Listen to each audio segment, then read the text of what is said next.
तो हेलो नमस्कार वाला विद्यार्थी मित्रों फरीવાર આપ સૌનું હાર્દિક સ્વાગત છે આપણી પોતાની YouTube ચેનલ યોગી ગુજરાતની સાથે આ એક વિડિયો મિત્રો તમને 22 માર્ક આપી જવાનો છે। આ વર્ષે બોર્ડ એક્ઝામમાં કયો નિબંધ પૂછાશે, કયું ભાવાત્મક ગદ્ય પૂછાશે અને 4 માર્ક વાળા પ્રશ્નોમાં કયા પ્રશ્નો પૂછાઈ શકે એવા છે એ બધી જ માહિતી તમને આ વિડિયોમાં હું આપવાનો છું। તો ચોક્કસથી વિડિયોને અંત સુધી જોતા જજો અને સાથે સાથે એક બુક સાથે લઈને બેસી જજો કે જેનાથી જે ટોપિક હું આપું છું એ તમારે લખી લેવાના છે અને પછી તમારી બુકમાંથી એને ગોતીને તમારે પ્રિપેરેશન કરવાનું છે, તૈયારી કરવાની છે। જો એના જવાબ ન મળે અથવા તો કોઈ પણ પ્રશ્નનો જવાબ તમારી પાસે અવેલેબલ ન હોય તો મને નીચે કમેન્ટ કરી દેજો, એનો જવાબ તમને મળી જશે। અથવા તો કોઈ પણ ચેપ્ટરનો મુદ્દો, વ્યાકરણનો મુદ્દો, ધોરણ 12નું ફૂલ સિલેબસ આપણી આ યોગી ગુજરાતી યુટ્યુબ ચેનલ ઉપર અપલોડ થયેલો છે। તો દરેક ચેપ્ટર, દરેક ગ્રામરના ટોપિક અથવા તો કોઈ પણ ટોપિક તમને નથી આવડતો તો એ ચોક્કસથી તમે સર્ચ કરજો અને યુટ્યુબની અંદરથી તમને એ મળી જશે। યોગી ગુજરાતી યુટ્યુબ ચેનલની અંદર સમગ્ર ધોરણ 12નો ગુજરાતી વિષયનો સિલેબસ ઓલરેડી અપલોડ પહેલેથી જ થયેલો છે। સૌથી પહેલા સમય પસાર કરતા હવે આપણે શરૂઆત કરીએ છીએ કે 2024માં જે આપણી બોર્ડ એક્ઝામ આવવાની છે એની અંદર કયો નિબંધ ધોરણ 12ની અંદર પૂછાઈ શકે એવો છે। તો એમાં સૌથી પહેલો તમને ખબર હશે કે 2024માં એક સરસ મજાની ચૂંટણી આવવાની છે લોકસભાની, એના આધારે મને લાગે છે કે એક નિબંધ ચોક્કસ પૂછાવવો જોઈએ અને એ છે જનતા લોકશાહીનું સાચું બળ, પ્રજા લોકશાહીનું સાચું બળ। ટૂંકમાં લોકશાહીને રિલેટેડ આ એક ટોપિક પૂછાઈ શકે એવો છે। તો આ નિબંધ ટોપિક લખી લેજો, જનતા લોકશાહીનું સાચું બળ। પછી બીજો અત્યારે એક વિશ્વ યુદ્ધ પણ થવાની શક્યતા અથવા તો બે દેશો વચ્ચે યુક્રેન રશિયા વાળો જે મુદ્દો ચાલે છે એના આધારે જો ત્રીજું વિશ્વ યુદ્ધ થાય તો આવું એક કલ્પના ધરાવતો એક નિબંધ પણ આપણને પૂછાઈ શકે। તો આ બે ટોપિક વર્તમાન પ્રવાહના આધારે પૂછાઈ શકે એવો છે। પછી આપણે ટૂંક સમય પહેલા આપણા ભારત દેશે બહુ મોટી સફળતા પ્રાપ્ત કરી અને ચંદ્રયાન 3માં જે આપણને સફળતા મળી છે એના આધારે ચંદ્રયાનને રિલેટેડ પણ કોઈ ટોપિક પૂછાઈ શકે। આ 3 ટોપિક મિત્રો એવા છે કે જે વર્તમાનના આધારે બહુ ઇમ્પોર્ટન્ટ છે અને એના વિશે થોડીક તૈયારી કરી લેજો। પછી એક જે રેગ્યુલર પ્રકૃતિ વિશેનો પૂછાયો છે એ છે પર્યાવરણ અને પ્રદૂષણ। પછી સ્ત્રી વિશે આપણે, કારણ કે ઘણા બધા ચેપ્ટરોમાં નારીઓ વિશે વાત થાય છે, સ્ત્રીઓ વિશે વાત થાય છે, તો એને રિલેટેડ આ એક ખૂબ જ મહત્વનો આપણ ટોપિક છે નારી તું નારાયણી। પછી છે આપણું એક જે શરત ચેપ્ટર છે, શરત ચેપ્ટરમાં પુસ્તકોનું બહુ જ મહત્વ બતાવ્યું છે તો એના આધારે એક નિબંધ પૂછાઈ શકે પુસ્તક આપણો સાચો મિત્ર અથવા તો પુસ્તકોની મૈત્રી રિલેટેડ કોઈ પણ શબ્દો ફરી જાય, મુદ્દો એકનો એક રહેતો હોય છે। મોટાભાગે નિબંધમાં આવું થાય, મેં એવું કીધું હોય કે પુસ્તક સાચો મિત્ર પણ પરીક્ષામાં પૂછાયેલું હોય પુસ્તકોની મૈત્રી, પુસ્તક આપણો સાચો મિત્ર, આવું કંઈક ને કંઈક રિલેટેડ ટૂંકમાં પુસ્તક વિશે એક નિબંધ પૂછાઈ શકે। પછી મિત્રતાની મીઠાશ, આ બહુ જ IMP છે, મને લાગે છે કે આ નિબંધ આ વખતે હશે, મિત્રતાની મીઠાશ। પછી છે બહુ જ એવરગ્રીન એક નિબંધ છે કે લગભગ 3-4 વાર પૂછાઈ ગયો છે, એ છે ઋતુરાજ વસંત ઋતુ વિશેનો આ નિબંધ છે। પછી પ્રદૂષણ વિશેનો, પ્રદૂષણ એક સમસ્યા અથવા તો પ્લાસ્ટિક પ્રદૂષણ, અવાજનું પ્રદૂષણ, ટૂંકમાં પ્રદૂષણ વિશેનો એકાદ નિબંધ હોઈ શકે છે। પ્રદૂષણ એક મહા સમસ્યા।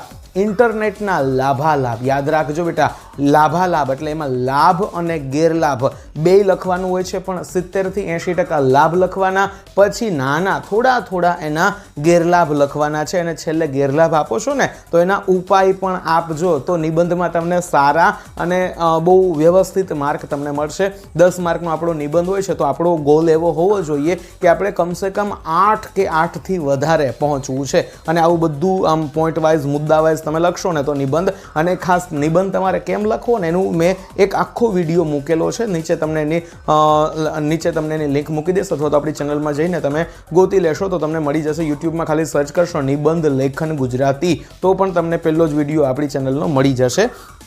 તો પ્રદૂષણ એક મહા સમસ્યા, પ્રદૂષણ વિશેનો। પછી ઇન્ટરનેટના લાભાલાભ, બની શકે કે મોબાઈલના લાભાલાભ પણ હોય છે, બહુ નજીકના ટોપિક છે તો ઇન્ટરનેટના લાભાલાભ પૂછાઈ શકે એવો ટોપિક છે। પછી ગામડું બોલે છે, આ પણ IMP નિબંધ છે, ગામડું બોલે છે, ગામડા વિશેનો નિબંધ આપણે લખવાનો હોય છે। ક્વોન્ટિટી તમને ખબર હશે 3 પેજની આસપાસનો નિબંધ તમારે લખવાનો છે, બહુ વધારવાનું નથી અને ઘટાડવું હોય તો મિનિમમ 2.5 પેજ તો બનાવવાના છે અને નિબંધ હંમેશા નવા પેજ આજથી શરૂ કરવાના. હવે પછી છે પ્રકૃતિના રમ્ય અને રૌદ્ર સ્વરૂપો. આ પણ ઇમ્પોર્ટન્ટ છે આ વર્ષ માટે. પ્રકૃતિના રમ્ય એટલે સુંદર અને રૌદ્ર એટલે ભયાનક થાય. વાવાઝોડું છે, અતિવૃષ્ટિ છે, અનાવૃષ્ટિ છે, ભૂકંપ છે, સુનામી છે, આ બધા પ્રકૃતિના એકદમ રૌદ્ર સ્વરૂપો, ભયાનક સ્વરૂપો છે. તો એના વિશેના અને ગમે ત્યારે કોઈ પણ આવા નિબંધ હોય ને તો એમાં નેગેટિવ બહુ ઓછું રજૂ કરવાનું અને પર્સનલ વાતો કરવાની નથી. આપણે જે મુદ્દા આપ્યા હોય મુદ્દાના આધારે જ આપણો નિબંધ છે એને આગળ વધારવાનો હોય છે. ત્યાર પછીનો એક મહત્વનો ટોપિક છે દીકરી ઘરની દીવડી. દીકરી વિશેનો, સ્ત્રી વિશેનો પણ પૂછાય છે પણ દીકરી વિશેનો પણ પૂછાય છે કે દીકરી ઘરની દીવડી. પછી સંસારનો એક જ હવે કરો, દીકરીને ભણાવો ને એનો સંસારનો ઉદ્ધાર કરો ને આવું કંઈક પણ ટોપિક બનાવી શકે છે, પૂછાયેલો છે. પછી શિયાળાની સવાર અથવા તો હેમંતની પરોઢ, બે એક જ છે હો. શિયાળાની સવાર પૂછે કે હેમંતની પરોઢ પૂછે, બે એક જ છે. આ સામાન્ય છે. તો આટલા મિત્રો નિબંધ છે. આમાંથી કોઈ એક અથવા તો બે પણ બની શકે છે કે આપણા બોર્ડના પેપરમાં આવી શકે છે. મિત્રો વિડીયો પસંદ પડતો હોય ને તો ચોક્કસથી લાઈક કરી દેજો. તમારા મિત્રોને શેર કરવાનું ન ભૂલતા. અને એવું દેખાય છે કે લાઈક તો ઘણા બધા કરે છે, જુએ છે ઘણા બધા, પણ તમે સબસ્ક્રાઇબ કરવાનું ભૂલી જાવ છો ને તો નીચે લાલ બટન આપેલું છે, ચેનલને સબસ્ક્રાઇબ કરી લેજો. હવે આપણે જઈએ કે આ વર્ષે આપણને ભાવાત્મક ગદ્ય જે આપણને 5 માર્કમાં પૂછવામાં આવે છે એ ભાવાત્મક ગદ્ય કયું એવું છે કે જે આ વર્ષે ભાવાત્મક ગદ્યમાં આપણને પૂછાઈ શકે. તો આપણે જઈએ ભાવાત્મક ગદ્ય. એમાં ખૂબ જ એક છે લગ્ન માટે પસંદ થયેલી અનાથ આશ્રમની એક કન્યા. લગ્ન માટે પસંદ થયેલી અનાથ આશ્રમની એક કન્યા વિશે, કારણ કે આપણું ઓલું સેલ્વી પંકજમ જે ચેપ્ટર છે ને એને રિલેટેડ આ ટોપિક છે. એટલે મને લાગે છે કે બની શકે છે કે આ ભાવાત્મક ગદ્યમાં આપણને પૂછાઈ શકે. પછી એક ભાવાત્મક ગદ્ય માટે મહત્વનું છે ચારિત્રનું મહત્વ. ચરિત્રનું મહત્વ તમને ખબર છે ભાવાત્મક ગદ્ય કેવી રીતે લખવાનો હોય છે. તમને મેઇન ટોપિક આપ્યો હોય, શબ્દો આપેલા હોય અને એ શબ્દોનો ઉપયોગ કરીને તમારે એક ભાવાત્મક લાગણીથી ભરેલો ભાવાત્મક ગદ્ય કેમ લખવું, વાદાત્મક ગદ્ય કેમ લખવું, વિચાર વિકાસ કેમ, ટૂંકમાં વિભાગ ડી, વિભાગ ઈમાં કઈ રીતે તમે સારા માર્ક લઈ શકો ને એને આપણે અલગથી દરેકે દરેક ટોપિકના એક બબ્બે વિડીયો, એક વિડીયો મેન તમે જોઈ લેશો ને તો પણ તમને સારા એવા માર્ક કવર થઈ જશે.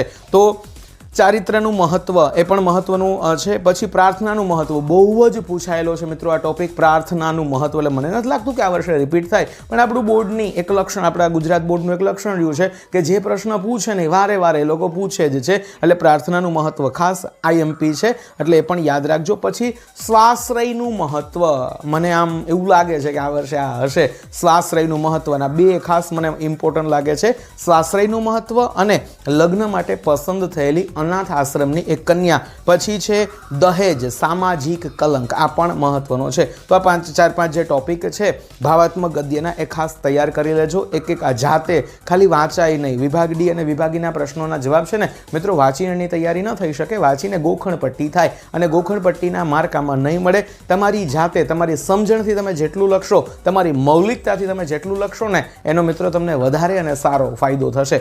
હવે આપણે જે ખાસ તૈયાર કરવાનું છે આપણા ચેપ્ટરમાંથી જે સવિસ્તારવાળા પ્રશ્નો, જેના આપણે એક પ્રશ્નના 4 માર્ક હોય છે, આવા ટોટલ આપણને 4 પ્રશ્નો પૂછાવાના છે. પણ હવે જનરલ ઓપ્શનનો સમય આવી ગયો છે એટલે 4માંથી કોઈ પણ 2, એટલે કે 2 પ્રશ્ન ગદ્યમાં હશે એ 2માંથી 1, 2 પ્રશ્ન પદ્યમાં હશે એ 2માંથી 1 પ્રશ્નનો જવાબ તમારે લખવાનો છે, જેના આપણે 4 માર્ક. હવે મોટા પ્રશ્નોમાં માર્ક પૂરા કેમ લેવા એનો વિડીયો આપણી ચેનલ ઉપર અવેલેબલ છે. ન મળે તો મને કમેન્ટ કરજો, હું તમને લિંક મોકલી દઈશ કે 4માંથી 4 કઈ લેવા. પછી એક આખો, હવે કારણ કે સંખ્યા વધી ગઈ છે, 12 માર્કનું આપણને 2 માર્કવાળા પ્રશ્નો પૂછવાના છે. કારણ કે 3 પ્રશ્નો છે 6 માર્કના ગદ્યમાં, 6 માર્કના પદ્યમાં. એનો પણ હું અલગથી એક વિડીયો લઈ આવીશ. મને કમેન્ટ કરજો કે સાહેબ 2 માર્કવાળા કયા તૈયાર કરવા એ ખબર નથી પડતી, તો એ પણ વિડીયો તમને મળી જશે. તો આપણે જોઈએ તો ગુજરાતીમાં જે આપણને 4 માર્કવાળા પ્રશ્ન પૂછાય એમાં પદ્યમાં એટલે કે કાવ્ય વિભાગમાં કયા મહત્વના પ્રશ્ન છે, તો આ 6-7 પ્રશ્નો ખાસ મિત્રો તૈયાર કરજો. આ IMP નથી, મોસ્ટ IMP છે. ખાસ આ વર્ષ માટે માટે ખૂબ જ ઇમ્પોર્ટન્ટ છે અને એમાં સૌથી પહેલો જે પૂછાઈ શકે એવો છે પથ્થર થરથર ધ્રુજે શીર્ષકની ચર્ચા કરો અથવા તો શીર્ષકની યોગ્યતા. પથ્થર થરથર ધ્રુજે આ શીર્ષક પૂછાઈ શકે એવું છે. પછી દેવોએ પ્રસન્ન થઈને નળ અને દમયંતીને કયા કયા વરદાન આપ્યા? 9 વરદાન ક્રમમાં લખવા જરૂરી છે એમાં, કારણ કે ચારેય દેવોએ ઇન્દ્ર અગ્નિ વરુણ યમ ચારેય દેવોએ 2 વરદાન નળ રાજાને આપ્યા હતા અને બધાએ ચારે દેવોએ 1 વરદાન દમયંતીને પણ આપેલું હતું. એટલે ટોટલ 9 વરદાન છે એ લાઈનમાં આપણે યાદ રાખવાના છે. ઇન્દ્રએ કયું આપ્યું, વરુણે, યમે અને તો આવી રીતે અગ્નિદેવે આ બધા જે દેવો હતા એ બધાના વરદાન આપણને યાદ રાખવાના છે. તો દેવોએ પ્રસન્ન થઈને નળ અને દમયંતીને કયા કયા વરદાન આપ્યા. બીજું છે કે રામબાણ પદનો મર્મ તમારા શબ્દમાં લખો. રામબાણ કાવ્યનો અર્થ અથવા તો એનો મર્મ, રહસ્ય, એનો સાર તમારે લખવાનો છે. પછી અખિલ બ્રહ્માંડમાં પદમાં નરસિંહ મહેતા પરમ તત્વને શી રીતે વર્ણવે છે? અખિલ બ્રહ્માંડનો આ કાવ્ય છે. પછી આ પણ મહત્વનો છે ઉર્મિલાનું ચરિત્ર ચિત્રણ. હવે આ પ્રશ્ન ઉલટી રીતે પૂછે છે.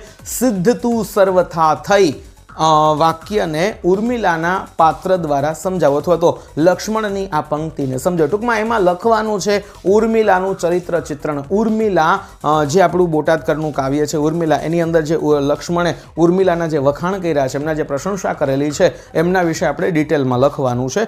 તે ઉર્મિલાનું ચરિત્ર ચિત્રણ અથવા તો સિદ્ધ તું સર્વથા થઈ અનેરી કો ઉર્મિલા, આ બધું જે લક્ષ્મણ બોલે છે એને આ પંક્તિ પણ કોટેશન તરીકે લખી શકાય. પછી બાનો વર્તમાન અને બાનો ભૂતકાળ આ તમને પૂછાઈ શકે ને ઘણીવાર પૂછાયેલો પ્રશ્ન છે.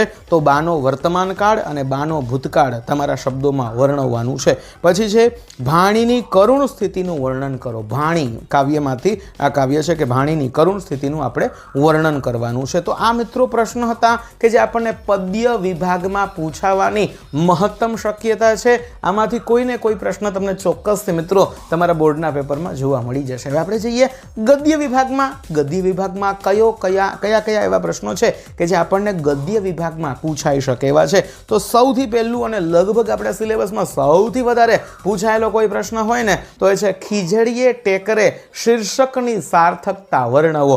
ખીજડીએ ટેકરે ગદ્યની નવલિકાની તમારે એ વાર્તા જે છે એમની અંદર આ ટાઇટલ છે, શીર્ષક આપેલું છે.